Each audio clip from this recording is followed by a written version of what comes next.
Olá, estamos chegando para o nosso programa Viver com Saúde e hoje nós estamos aqui no Centro Clínico do Hospital de Caridade e nós vamos conversar com a médica endocrinologista cooperada da Unimed Erechim, doutora Alessandra Giolo. A doutora Alessandra cuida das nossas alterações das glândulas e também os hormônios, uma parte muito importante do nosso corpo para que a gente consiga viver bem, consiga adequar bem o nosso organismo. Doutora, bem-vinda ao nosso programa e bem-vinda novamente a Erechim. Obrigada por me receber no programa também. Doutora, a médica endocrinologista, ela cuida do quê? Então, a endocrinologia ela é uma área bem ampla, ela cuida das várias glândulas que a gente tem, principalmente a glândula tireoide, tá? Que tem alterações, cuida de todo o metabolismo, alterações do pâncreas, né? Que é o pâncreas endócrino, que a gente chama, que também produz insulina, que vai causar o diabetes, cuida de alterações hormonais já ligadas à menopausa também, alterações hormonais de crescimento, principalmente em crianças, na fase puberal. A gente tem outra glândula também, que é a glândula hipófise, que fica lá no cérebro, que também produz uma série de hormônios que vão lidar com o metabolismo, com o crescimento. Então, é toda essa parte, além da parte de metabologia, que a gente chama que é o metabolismo mesmo, que é a alteração das gorduras, do colesterol, dos lipídios, que a gente diz que vai ter as dislipidemias, que aumenta o risco de infarto, vai ser toda essa parte, a parte da endocrinologia. Então, é uma área bem grande. Ainda se eu não esqueci de nada ainda.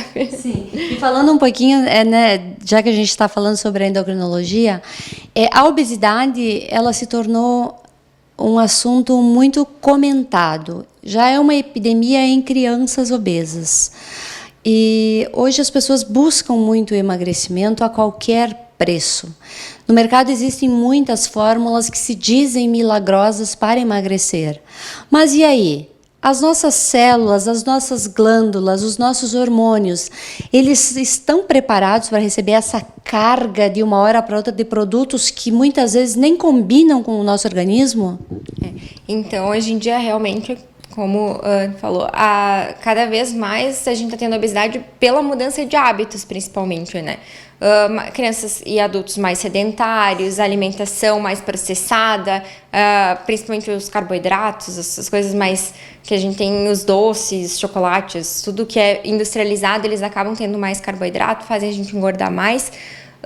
E o emagrecimento ele é muito importante nessas pessoas que estão acima do peso, mas com acompanhamento de uma forma saudável e gradual, isso é o mais importante. Não adianta a gente tentar emagrecer ali, às vezes leva 2, 3, às vezes muitos anos para engordar ali 20, 30 quilos e as pessoas querem perder em um mês usando aí essas medicações que dizem ser milagrosas, que a princípio elas não são, nenhuma medicação faz milagre, elas até vão perder alguns quilos, mas aí as custas vêm, como falasse, de, às vezes, desregulação hormonal, outras doenças, às vezes, até alterações do fígado, outras alterações que a gente pode ter pelo uso dessa medicação indiscriminada. E o próprio emagrecimento rápido, ele vai levar a alterações, às vezes, de desnutrição, de novo, alterações ali, pedras na vesícula, essas coisas todas que podem acontecer pelo emagrecimento rápido. Então, é muito importante os pacientes procurarem atendimento, procurarem um médico, nutricionista.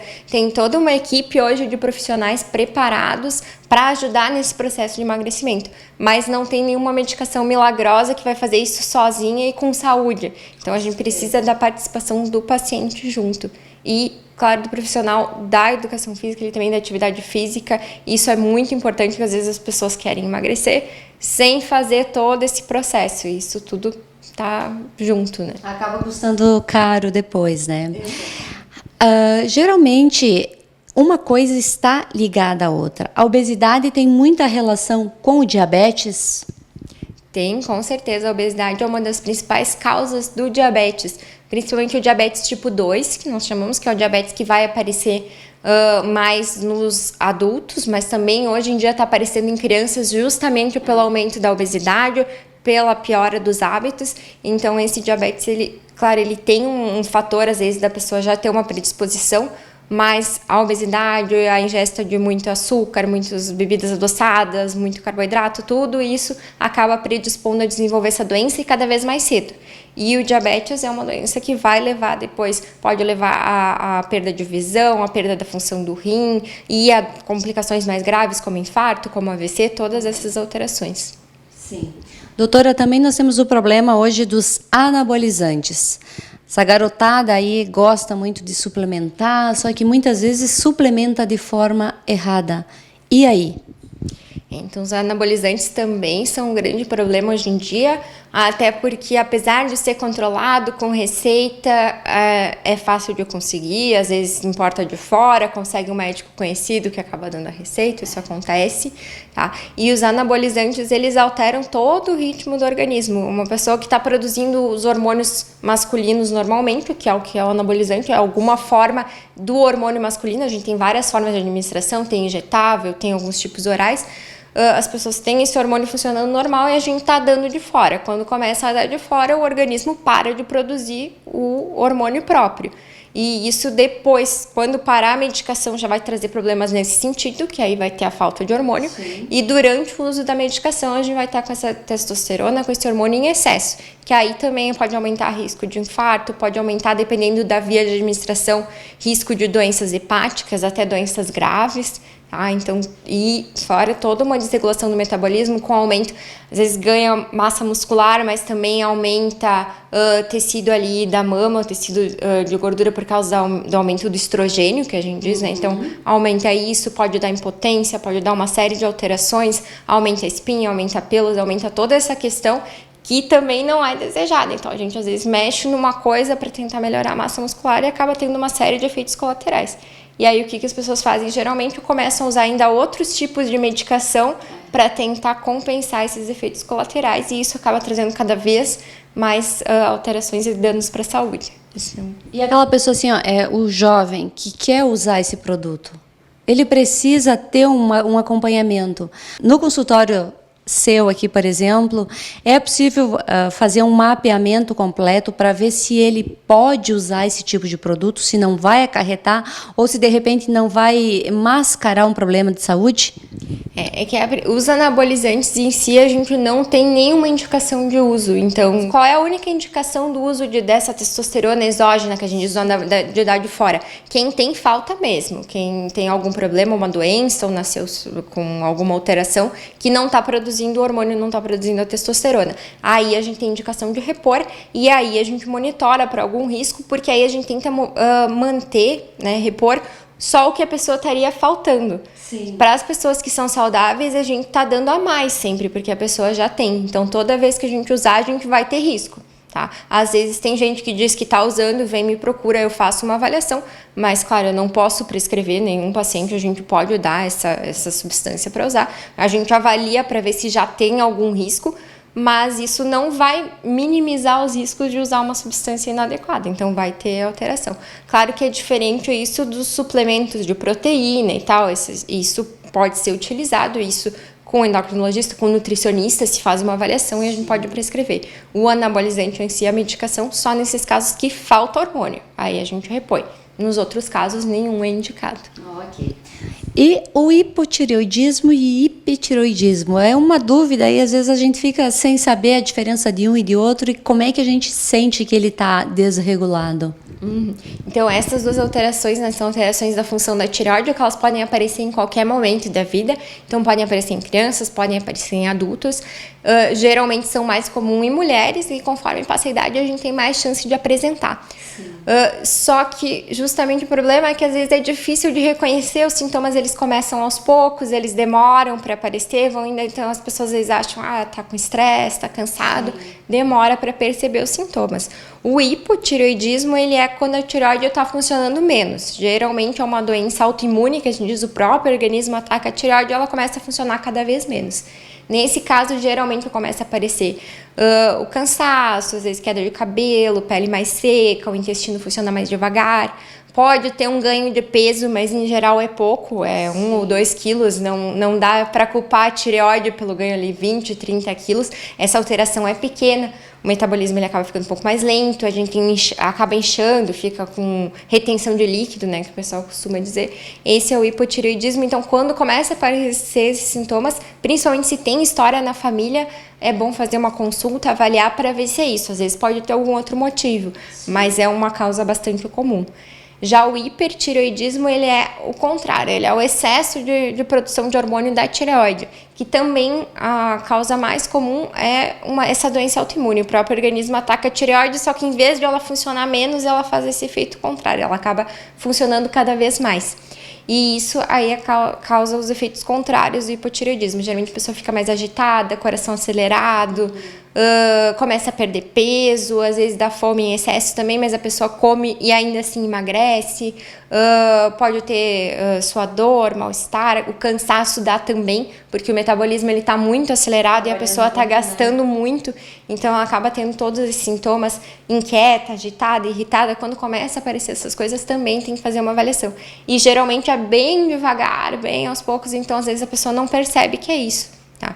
E em alguns casos a gente até pode ter uma manifestação mais súbita, mas o mais comum é a pessoa demorar para perceber que está com essas alterações. Mas se nota alguma coisa assim, bom é procurar fazer uma avaliação para ver o que está acontecendo. Ok. E de que forma se dá o tratamento quando a pessoa precisa, de repente, usar algum tipo de medicação? É para sempre ou é alguns meses? Como é que funciona?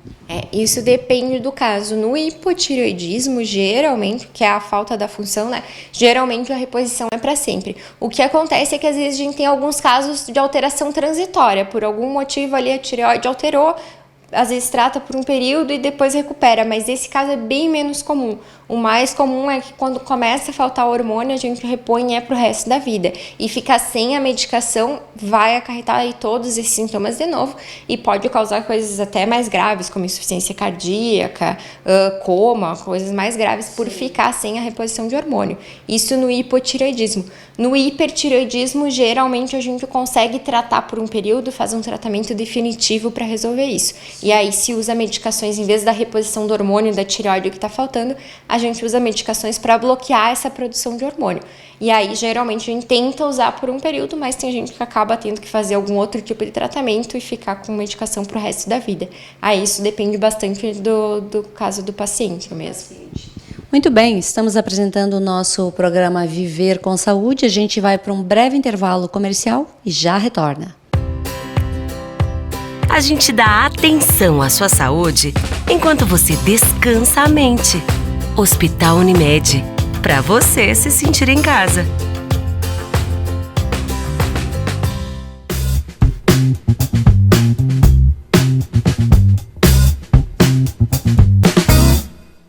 Voltamos com o nosso programa Viver com Saúde. Lembrando a todos vocês que este programa tem o oferecimento da Unimed Erechim. Cuidar de você, este é o plano. E com essa intenção, nós estamos aqui no consultório da endocrinologista, a doutora Alessandra Giolo, que é médica cooperada da Unimed, faz os seus atendimentos aqui no Centro Clínico do Hospital de Caridade.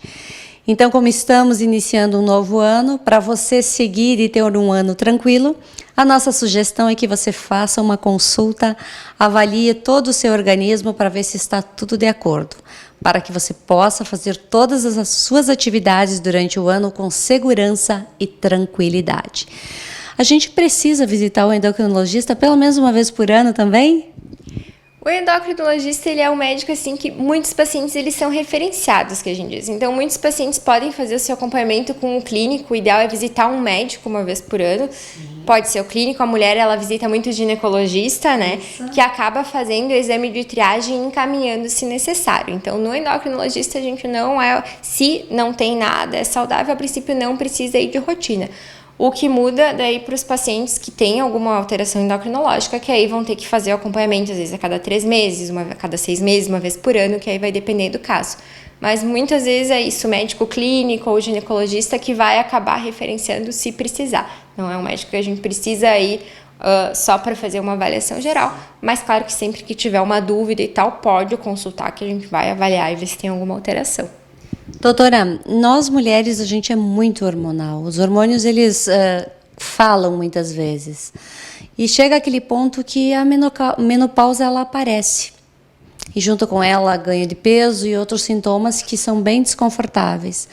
E aí, o que a gente faz nessa época, nessa fase? Essa fase, ela é complicada e chega para todas as mulheres, né? O que a gente recomenda sempre? Sempre fazer aí sim nessa fase um acompanhamento com o ginecologista, com o endocrinologista, também vai depender do caso, tá? Cuidar, alimentação, atividade física, essas coisas todas têm que estar em dia para o organismo passar bem por essa fase. Hoje em dia a gente tem casos que a gente faz a reposição dos hormônios também, mas também é avaliado caso a caso. Qual é a avaliação? Se tem indicação, tem gente que às vezes tem pouco sintoma, está se sentindo bem, a gente não precisa repor hormônio.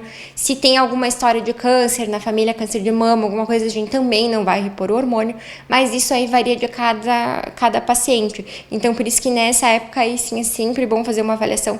Já o ginecologista vai orientar, o endocrinologista, se precisar, orienta também, para ter essa fase o mais tranquilo possível, e se precisar repor, se precisar algum tratamento a gente faz, e para ter acompanhamento que realmente altera tudo, altera o hormônio, altera o metabolismo, altera o sono também, acaba dando insônia, altera o humor, altera tudo isso, e a gente tenta fazer essa o mais tranquilo possível. Mas aí também cuidando da alimentação, da atividade física, como eu falei, que isso é muito importante, tanto para a gente se manter bem em todas as fases da vida, mas nessa fase também é muito importante eu cuidar disso. Nem todas as mulheres precisam fazer reposição hormonal? Não, nem todas as mulheres. As mulheres que têm a menopausa, assim, que tá tranquila, não tem sintomas, tem umas que têm poucos calorões, que a gente chama, que são os fogachos.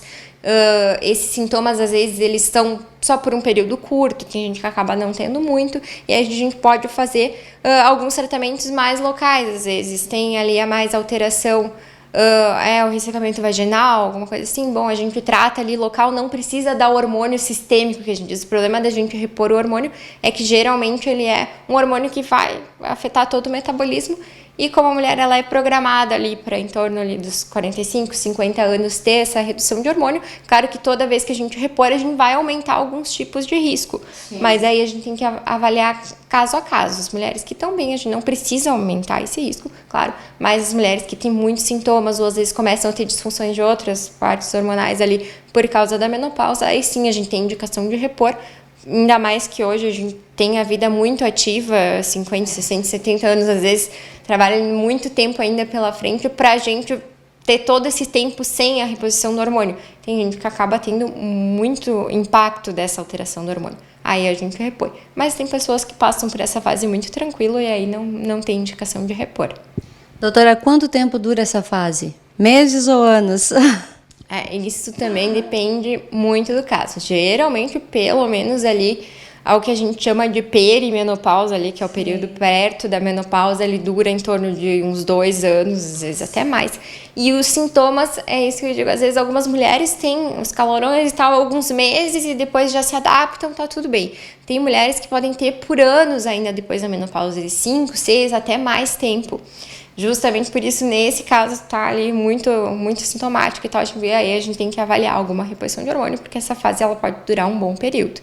E justamente, às vezes, a gente tenta também, a pessoa já está fazendo a reposição de hormônio há bastante tempo, quer parar, a gente tende a parar. Em alguns casos, vai ver que a pessoa ainda está apresentando sintomas e tal, a gente tenta diminuir o hormônio e começa tudo de novo. Então, isso depende bastante do caso, mas pode durar muitos anos ou alguns meses, vai depender do paciente mesmo. Sim. A menopausa, ela traz, às vezes, problemas que as pessoas não tinham antes. Por exemplo, a osteoporose, ela pode aparecer neste período? Pode. Isso é uma das questões que a gente avalia na hora de prescrever a reposição do hormônio. Geralmente, a gente tem a nossa massa óssea, ela vai crescendo ao longo da adolescência. Ali a gente faz o pico da massa do osso, né, da massa óssea lá em torno dos 20 anos, 20 e poucos anos.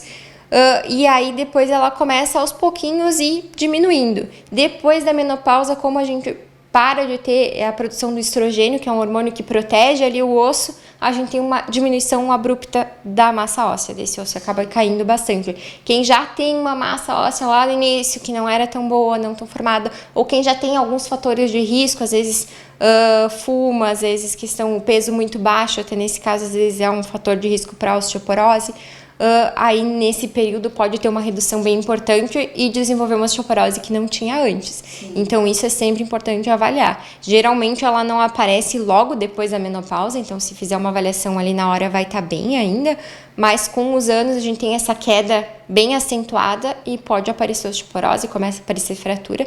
Então sempre nessa época da menopausa é bom avaliar como é que está a massa óssea, justamente para a gente prever isso, se vai ter uma alteração, não vai ter.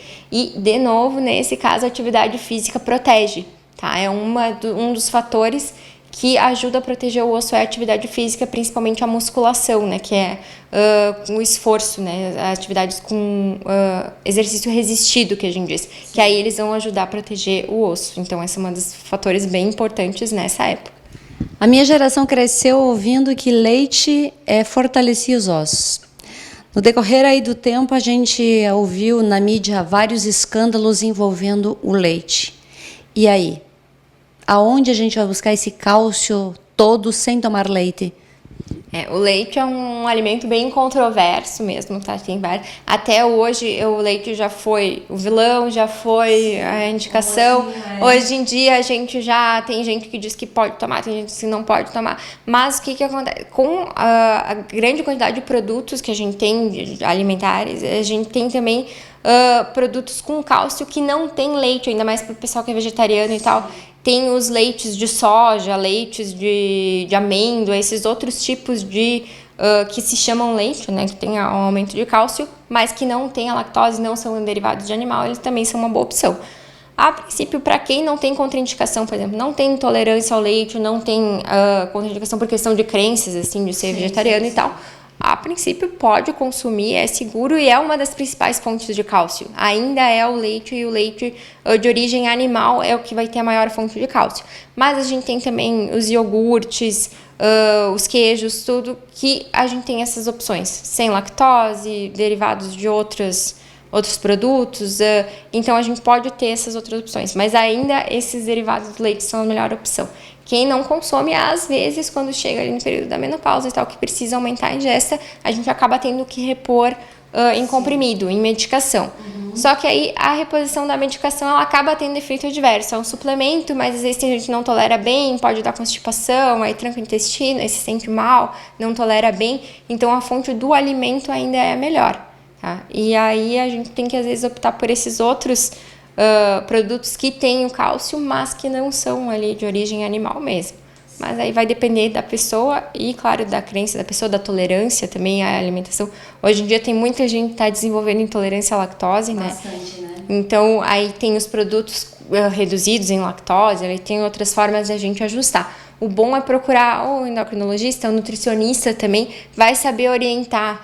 Eu não como isso, não posso consumir leite. A gente procura ali algumas outras substâncias que vão suprir essa necessidade do cálcio sem ter que suplementar em comprimido. E a pessoa assim, por exemplo, nós estávamos falando da menopausa e que surge a osteoporose. Mas a gente sabe que também homens, até crianças já se ouve falar que tem problema de osteoporose. É possível resolver definitivamente esse problema ou a pessoa vai passar a vida inteira tendo que se cuidar em alguns aspectos para evitar fraturas? Existe algum medicamento que reforce isso mesmo lá depois dos 50?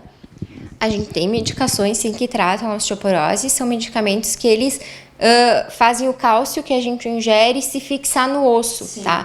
Tem medicações antirreabsortivas que a gente diz que não deixam o osso ser degradado, tem uns que ajudam ele a se formar, mas os cuidados com a ingesta do cálcio, o uso da vitamina D também, que hoje em dia também é controverso, né? Se usa, não usa, mas a gente sabe que ali depois ali na menopausa, pacientes acima de 60 anos, pacientes que têm osteoporose, eles têm que fazer a reposição da vitamina D, manter em nível bom a reposição do cálcio, isso é para o resto da vida.